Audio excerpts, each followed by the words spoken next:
Hari Om Sarvebhyah. We are entering the 5th day's session, Simple Sanskritam by Surya. Today I am going to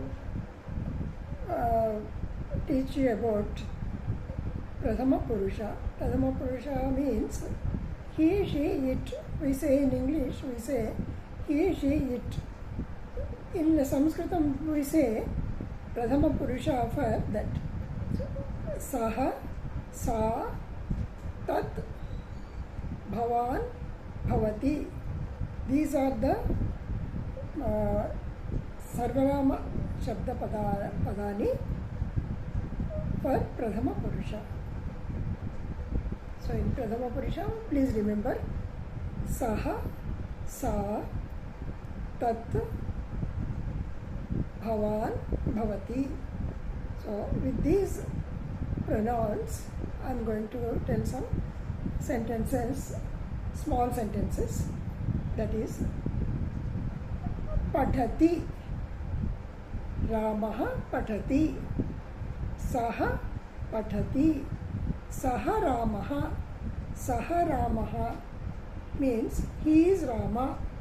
Saha Ramaha, he is Rama. Saha Ramaha kim karoti, kim karoti, Ramaha pathati. Kim means what is he doing? Ramaha. Kim karoti, Ramaha pathati, Ramaha srunoti. Balakaha pathati, Balakaha vadati, Balika vadati, Bhavan vadati, Bhavan pruchhati, Bhavan pruchhati, Bhavati pruchhati, Saha pruchhati, Sa pruchhati. See here, you please notice T is coming at the end of the word, at the end of the verbical word. So, pathati. When we are saying aham, aham pathami, saha pathati, sa pathati, lalita pathati, balakaha pathati, govindaha pathati, bhavan pathati, bhavan agachati, bhavati agachati, bhavan agachati, bhavati gachati, saha dadati, saha dadati. Anantaram sa prakshalayati, sa prakshalayati, saha prakshalayati, saha khadati, saha khadati, sa khadati,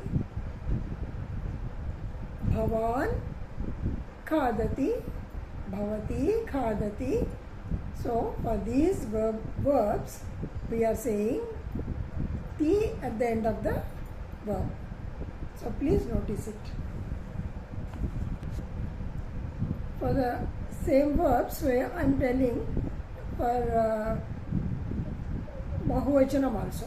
Bahuvachanam means plural number.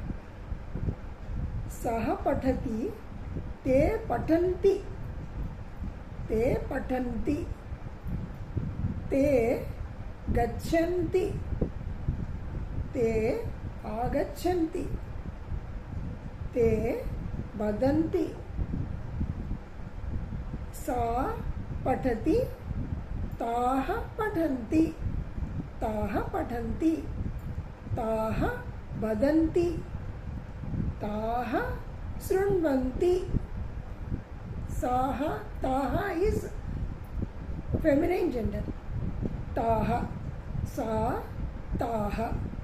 ताः कुर्वन्ति करोति कुर्वन्ति ताः कुर्वन्ति स्वीकरोति भवान् स्वीकरोति भवती स्वीकरोति स्वीकुर्वन्ति ते स्वीकुर्वन्ति ताः स्वीकुर्वन्ति और बहुवचन.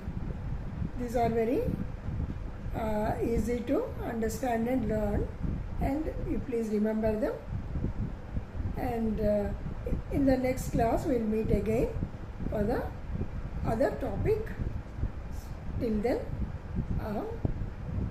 I will stop. Aham samapayami. पुनर्मिलामः.